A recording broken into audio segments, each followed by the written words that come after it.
Assalamu alaikum, everybody. Thank you for being here. Thank you for joining us. My name is Tarek Khalil, and as a member of the American Muslims for Palestine in Chicago, I'm here on behalf of the Chicago Coalition for Justice in Palestine. And we, as a coalition, stand firmly against the UAE and Bahrain normalization agreements with Israel. Today, the United States hosted a ceremony to consummate the normalization agreements between Bahrain and Israel. Absent from this debacle of White House theatrics was Palestinians who were not able to represent their own rights in their own struggle. This is euphemistically coined the Abrahamic Accord. The details of the plan unveil little more than a calculated semantics ploy to represent the anti-colonial struggle of the indigenous Palestinians as a religious and fratricidal fight between the children of Abraham. Make no mistake, the struggle in Palestine is not between Islam and Judaism. It is a struggle between colonizer and colonized, occupier and occupied, dispossessor and dispossessed. In international arenas, this farce has been touted as a peace initiative, even though the countries parties to the agreement were never in conflict with one another. This deal between Bahrain, the UAE, and Israel isn't so much a peace agreement as a business deal to facilitate arms sales. It is not an agreement to further peace. It's an agreement to further settler colonialism. It's an agreement to further annexation, apartheid, occupation, and quell the liberation struggle of Palestinians and diminish their claims for justice under international law. While governments and corporations talk of business opportunity, tourism, and energy deals, the Palestinians continue to exist in apartheid conditions under brutal Israeli military occupation, where home demolitions, night raids, arbitrary arrests, administrative detention, and unspeakable harassment, humiliation, settler violence, and collective punishment continue on a daily basis. While we condemn the actions of the UAE and Bahrain governments, we know that the Arab people of the UAE and Bahrain and throughout the Arab world remain firm in their support for Palestinian rights. Likewise, we condemn the long role of the US government in pushing normalization with apartheid. We know that our fellow Americans want the US government to promote justice and liberation. The American people want their tax dollars spent on our crumbling education system, compromised infrastructure and healthcare, not to prop up human rights abusers, nor to increase the bank accounts of weapons contractors. As a part of a national coalition of over 50 US-based religious, political, cultural, and human rights organizations, representing tens of thousands of Americans, we stand firmly with the Palestinian people in their fight for freedom, self-determination, and demand that Israel be held accountable for its crimes. We stand united in our rejection of any and all efforts to normalize with Israel at the expense of Palestine and the Palestinian people. We declare here and now that Palestinian self-determination and human rights are non-negotiable and not for sale. And finally, and most importantly, we demand an end to Zionist settler colonialism and Zionist colonization of Arab and Palestinian land.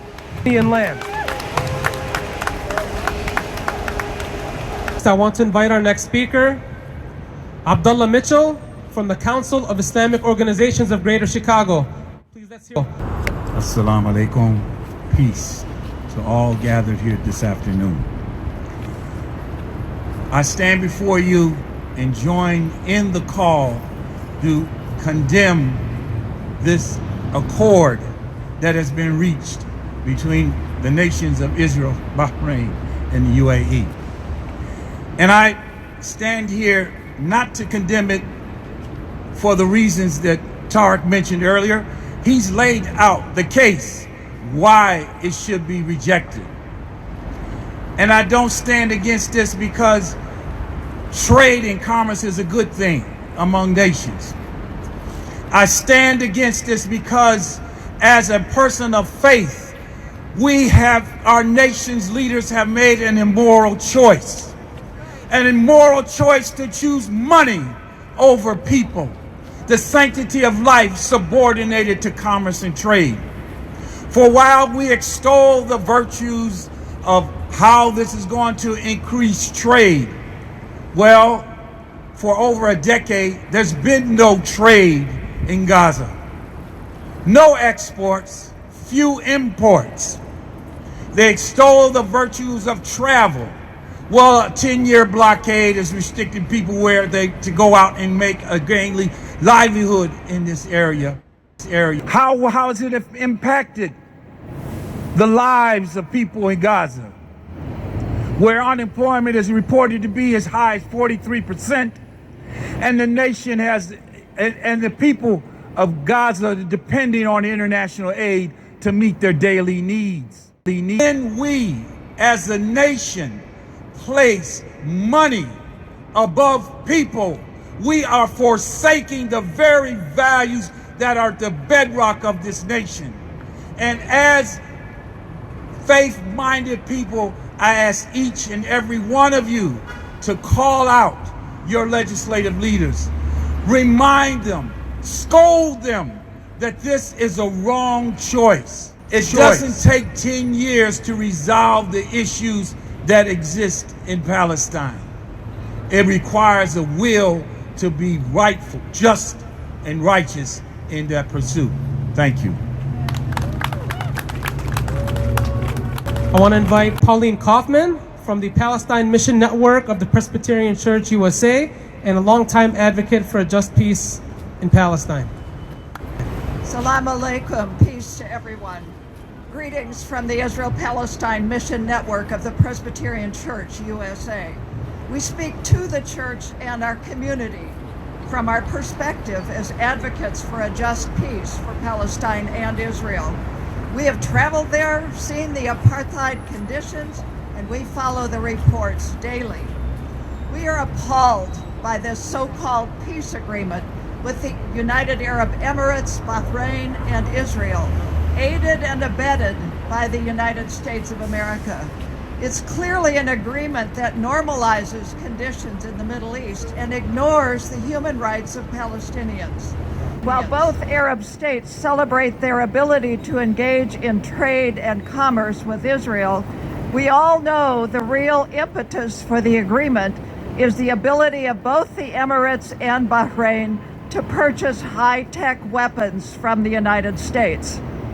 Noura Erakat, human rights attorney and assistant professor at Rutgers University in New Brunswick, New Jersey, and the author of Justice for Some, says, as a result of this agreement with Israel, the UAE was able to purchase high-tech weapons from the United States, including Reaper drones, EA-18G Growler jets, and F-35 fighter planes.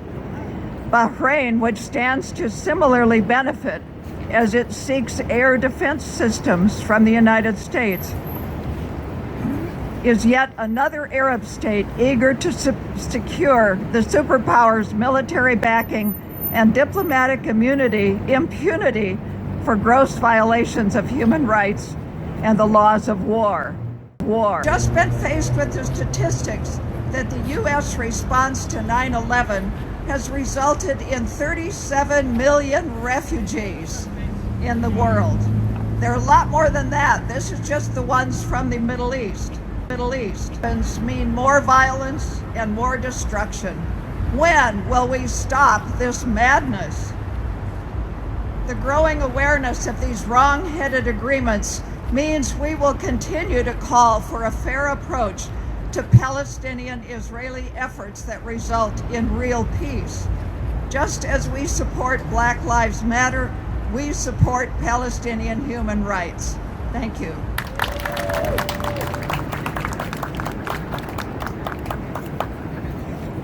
Thank you, Pauline Kaufman. Next up, we have Lynn Pollack from the Jewish Voice for Peace.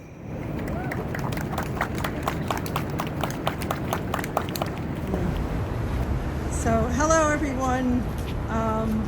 I'm here today speaking on behalf of Jewish Voice for Peace, closer, which is a national member-driven organization dedicated to a U.S. foreign policy based on peace, human rights, respect for international law, and most of all, solidarity with Palestinians. And thank you, AMP, for inviting JVP to participate in this event.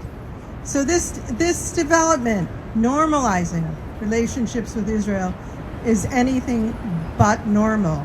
You know, we're living in crazy times, and much of what people in this country and around the world consider normal is completely bonkers. I first got actively involved in the struggle for Palestinian lives and rights nearly 20 years ago when reading alternative media like the Electronic Intifada revealed to me that what we were learning about the Second Intifada was seriously slanted. Where were the Palestinians in this story? How were they being portrayed? Millions of brave and steadfast people trying to live their lives under a brutal occupation were completely erased from the story, granted an unwanted cloak of invisibility. Today, thanks in part to those insisting that you can't be progressive except for Palestine, more and more people are aware of the daily injustices inflicted upon Palestinians, but still too many seem blind to Palestinian existence or the struggle against a very real occupation. Oh, and now, not only are the Palestinians suffering from this continuing occupation and dispossession and other horrific obstacles to living a normal life, during this pandemic, healthcare is sparse, especially in Gaza. And Palestinian prisoners, even children, are living in horrific conditions. And while Trumpsters, Israeli boosters, and way too many of the misled public are being sold these recent agreements with Bahrain and the UAE as breakthrough peace agreements, they are nothing more than flimsy bricks in the wall of Israeli cynical intransigence. And as a Jew, I am appalled, though not surprised, that major Jewish organizations in this country, even so-called progressive ones like J Street, applaud this recent batch of so-called peace agreements with Israel. Nary a mention of the Palestinian struggle, as though it's magically disappeared. It makes me ashamed to be a Jew, I'll tell you. But I assure you that Jewish Voice for Peace is in this struggle with you all the way. Here's to being seen.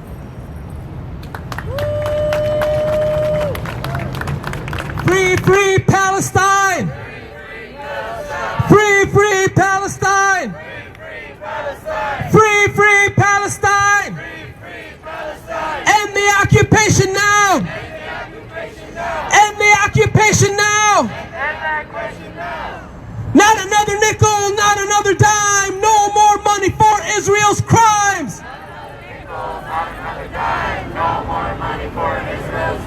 Not another nickel, not another dime, no more money for Israel's crimes! Not another nickel, not another dime, no more money for Israel's crimes! All right, I hope that woke you guys up a little bit. Next up, we have Jennifer Bing. She's the program director of the Palestine Activism Program of the American Friends Service Committee. Please give it up for Jennifer Bing. Good afternoon.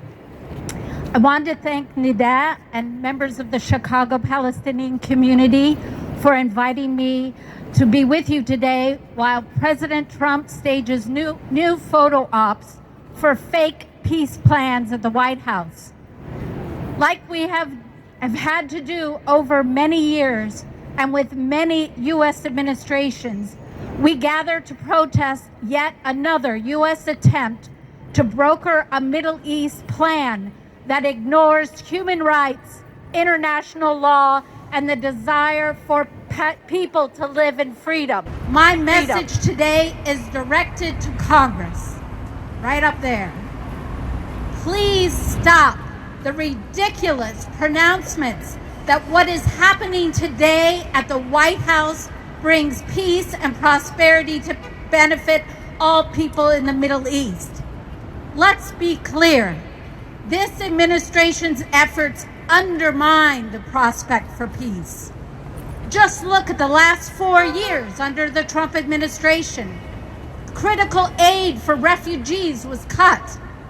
In violation of brokered negotiations, Trump formally recognized Jerusalem as Israel's capital, and the U.S. embassy was moved.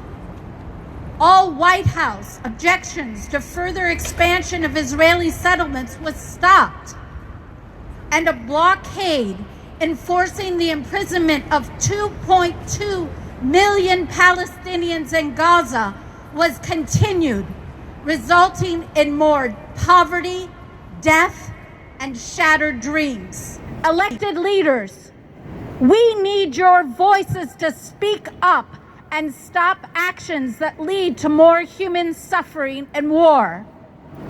With a stroke of a pen today, President Trump signs an investment in more war for the Middle East.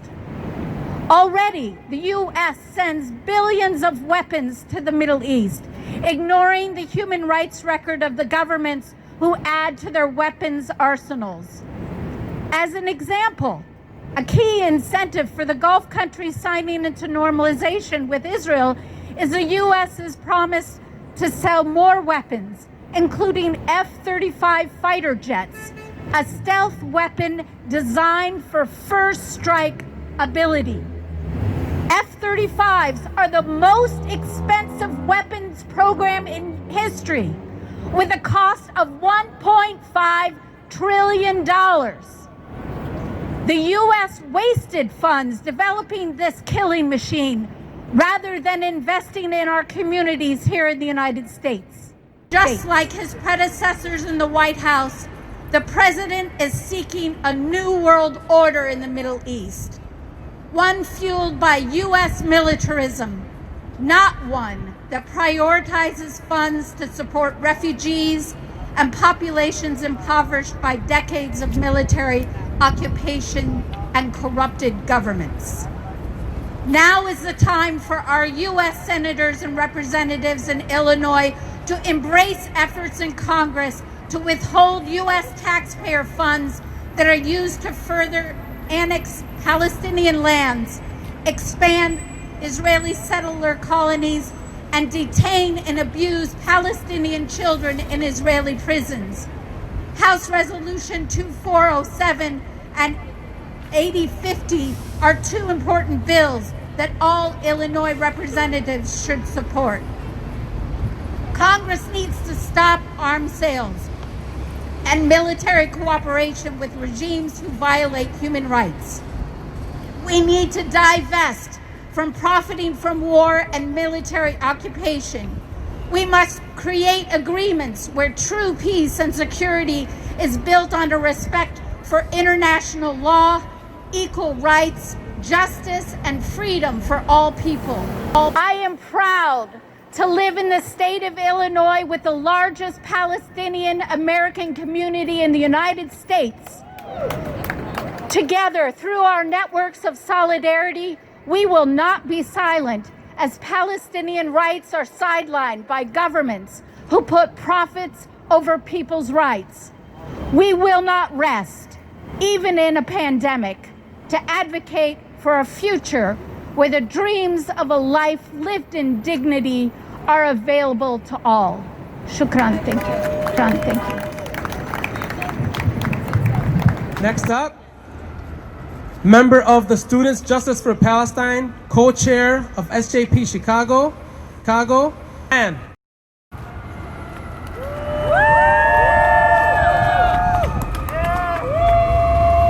SJP is the most fearless group of people you will ever meet. They are the future. Peace be upon you all. But as we gather today on the occasion of these deals between Israel, Bahrain, and the UAE, let us be clear that peace is not what is on the table. My name is Malak, and I represent Students for Justice in Palestine, Chicago, a coalition for SJP chapters from across 9 university campuses in the Chicagoland area. As a voice for young Palestinian and Arab activists from across the city, I am speaking today to express our condemnation for the so-called peace deals between the UAE, Bahrain, and Israel. We must understand three things. One, that Israel's failed promise to annex the West Bank this summer has amounted to a public relations nightmare, exposing the inherently settler colonial interests of Zionism, revealing that a two-state solution was never Israel's intentions and prompting more public criticism of Israeli ethno-nationalism than ever before. Two, that these Gulf governments who do not represent the politics of their people have sought trade and security cooperation with Israel for years, not out of the desire to bring peace to the region, but to further their own economic and nationalistic interests. Three, that Donald Trump, whose campaign has struggled to present any sort of positive foreign policy record before the election, needs the public image of a successful peacemaking administration in order to capture voters. After his politically embarrassing plan, released in January, rejected even by Netanyahu, these deals recuperate Trump's weak diplomatic image just in time for his hopeful re-election. Peace cannot be achieved when it excludes the voices of the oppressed. These peace deals between nations that have never been at war prey on the false narrative of the conflict. As we celebrate a handshake between the Arab leaders and Israelis, Palestine is removed entirely from the equation, and the apartheid regime which Palestinians live is forgotten. We remind you that peace is not coming as a result of these business deals. How dare we speak of peace when Palestinians still live under siege and under occupation?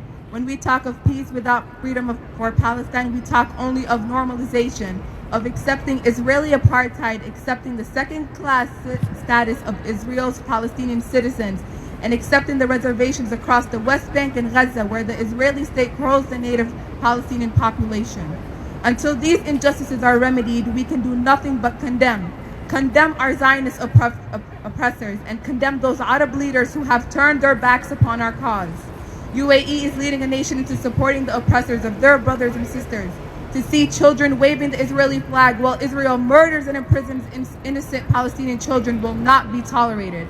As the future of Palestine activism in Chicago and America, we, Students for Justice in Palestine, hope to one day stand here and pronounce the arrival of peace. Until then, we urge you to continue listening to Palestinian voices, seeing clearly that our government will not, and we urge you, before looking for peace in the Middle East, to really work to understand the injustices at hand. Thank you. Thank you so much, Medak. Give her a hand. SJP. Free, free Palestine. Free, free Palestine. End the occupation now. End the occupation now. Next up, we have Paula Roderick from Friends of Sabil. Please come on up, Paula. This is like coming home. I'm looking around and I see friends. I see people that I have been out in the streets with day after day. It is such a good feeling to be here. My name is Paula Roderick. I am Black. I am Creole. I am an attorney. My pronouns are she, her, and they, and I stand on land that is unceded Native American land. And I'm a member here representing Friends of Sabil, North America. I'm also a proud supporter of the Black Church call to end Israeli occupation. About FOSNA. It's a non-exempt Christian ecumenical organization. It seeks justice and peace in the Holy Land through nonviolent advocacy and education. And Sabil is an international peace movement initiated by Palestinian Christians. Give it up for Palestinian Christians. We know that this is not about religion, this is about occupation and oppression, who seek a just peace as defined by international law and existing United Nations resolutions.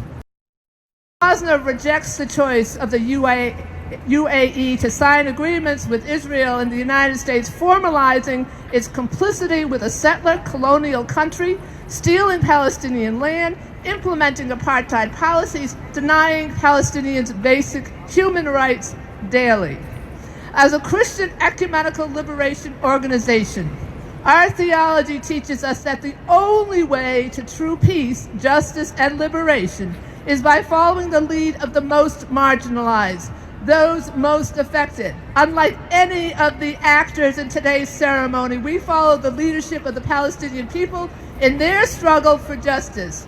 We understand liberation as giving voice to the prophetic leaders of a community to determine their own fate.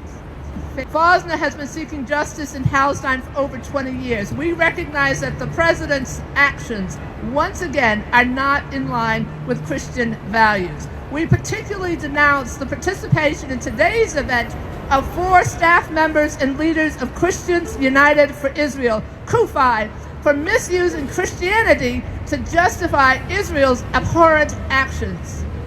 As Americans, we call upon our government to make amends for our own ongoing settler colonial theft of the indigenous land from Mauna Kea to Standing Rock. Call on our government to repair the harm done to Black Americans rather than celebrating and underwriting the continued colonization of Palestinians. With 10 million of our tax dollars going to Israel every day in the form of military funding, we know that the true winner of this agreement will be the arms dealers and cyber spying contractors that promote militarism and destroy human rights. In a moment when millions are standing with Black Lives Matter and marginalized communities here, calling for a reprioritization of funds to basic community needs, instead of policing and militarism, we condemn this agreement, which does exactly the opposite. Already, 2 Israeli banks who finance the illegal Israeli settlements have opened in the UAE. In response, we call on denominations, on institutions, on cities to follow the lead of the United Methodist Church in divesting from Israeli banks. That's right, divest, BDS.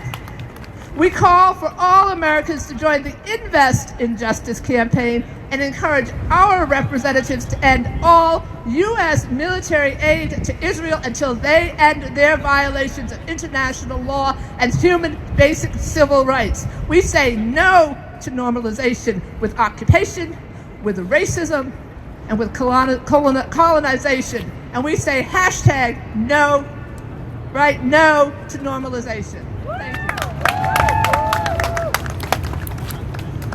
Not another nickel, not another dime, no more money for Israel's crimes.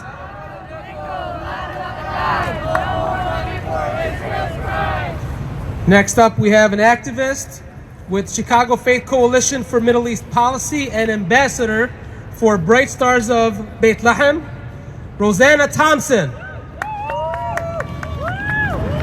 Thank you. I stand here representing Chicago Faith Coalition for Middle Eastern Peace and Justice. And as a person of faith, an American, a Palestinian, a Christian, I have a little story to share with you. A few years ago, I held up this piece of olive wood artwork at a church locally with parents and children and asked, what language do you think they speak in the city where Jesus Christ was born? And they said Hebrew, and they said English, and then they got frustrated, and I said no. And one kid said, Latin? And I said, the artisan that made this olive work souvenir speaks Arabic, like the rest of the population in Bethlehem, 1 out of 5 of which is a Palestinian Christian, an indigenous citizen. These incidents emerge from the damaging rhetoric of Christian Zionism, led by a well-financed organizations like Christians United for Israel, CUFI.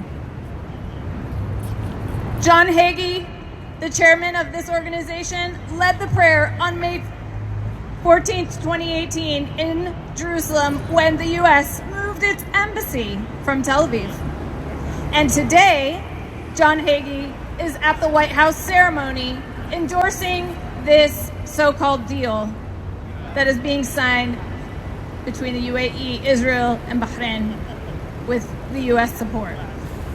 He's going to deliver a message to the 9 million members of CUFI that are going to believe what he has to say, hailing this as a victory led by God and delivering peace.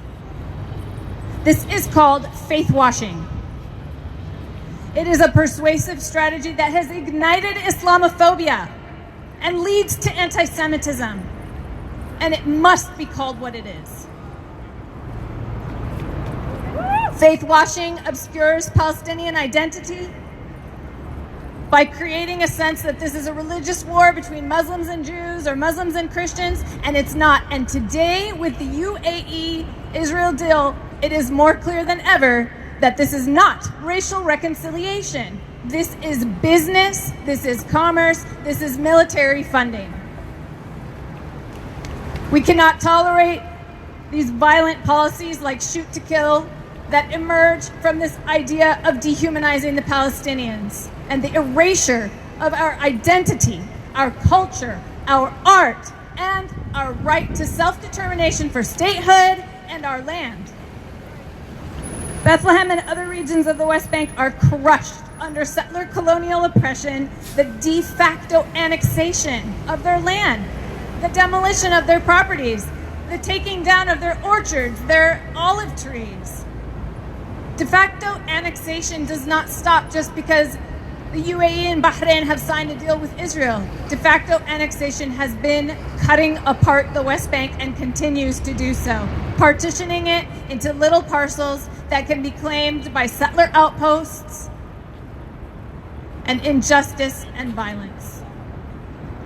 And as a Palestinian, as a Christian, if I see myself through the lens of Zionism, which today governments are normalizing with applause and approval from our US government and the pro-Israel lobby, then I have to accept that erasure of my heritage, Palestinian identity, and I will not accept it.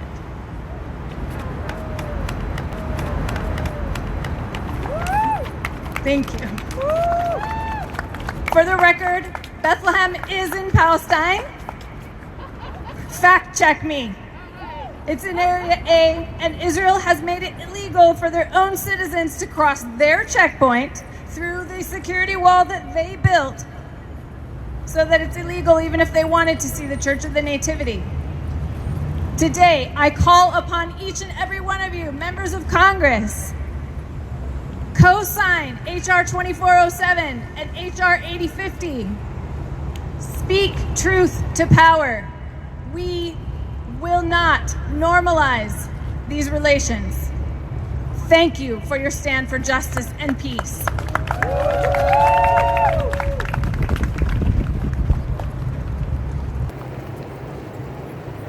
Thank you so much, Rosanna. Now, last but not least, we have a representative from the U.S. Palestinian Community Network, Hussam Marajda.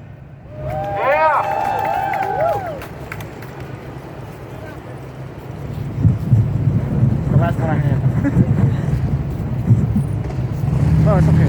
Thank you. Hello, everybody. Good afternoon. My name is Hussam Marajda. I'm a member of the U.S. Palestinian Community Network and Chicago Coalition, the Coalition for Justice in Palestine in Chicago. I want to thank you all for coming out here, the CJP and our friends, for coming out today and speaking on the recent developments in the Arab world. Just to be clear, this process of normalization is not new. In recent history, a number of Arab leaders and countries have openly and secretly normalized with the Zionist state of Israel. This does not come as a surprise to any of us here. And let's not kid ourselves into thinking that this is some kind of a peace agreement. It does not bring peace to our people in the Arab world. It brings nothing but an expansion of markets and capital that benefits the business and corporate elites of the countries involved. It formalizes the business relationships that the US, Israel, UAE, and Bahrain have already had for years. History will not absolve these sellout leaders of UAE, Bahrain, Saudi Arabia, and others. The US puppets who have always sold out the Palestinian cause. And let's be clear about something else. This will not in any way change the material conditions faced by the Palestinians on the ground. The annexation plan was not halted because of a deal with the UAE, but because of the worldwide resistance to US support of Israeli colonization and occupation of our lands. The Palestinian, Arab, and world streets already reject these agreements and will remain steadfast in fighting for our full liberation from the river to the sea. And here in the United States, we have a duty to keep on fighting. And here are 2 ways that you can help. The sister already mentioned them. First, you could urge your reps to sign on to HR 2407, No Way to Cheat a Child. This bill would prevent U.S. foreign military financing from being used by Israel to militarily detain, interrogate, abuse, or impose ill treatment upon children in violation of international law. And second, urge your reps to support the Israeli Annexation Non-Recognition Act, HR 8050. This legislation would prohibit U.S. recognition of Israeli annexation of Palestinian land in the West Bank and would cut off all forms of U.S. funding to Israel used to directly or indirectly support annexation. From the river to the sea, from the river to the sea, Palestine will be free. From the river to the sea, Palestine will be free. Thank you. Thank you, Brother Hassan. I want to thank the Faith Coalition for coming. I want to thank all member organizations of the Coalition for Justice in Palestine. Thank you all for showing up. Thank you all for standing firmly for justice, for liberation. We have a lot of work to do. We must never give up. And it is our duty to make sure that we continue the fight and the struggle for the liberation of Palestine. Thank you. Jazakumullah khair. Assalamu alaikum. Free, free Palestine! Free, free Palestine! End the occupation now! End the occupation now! Not another nickel, not another dime! No more money for Israel's crimes!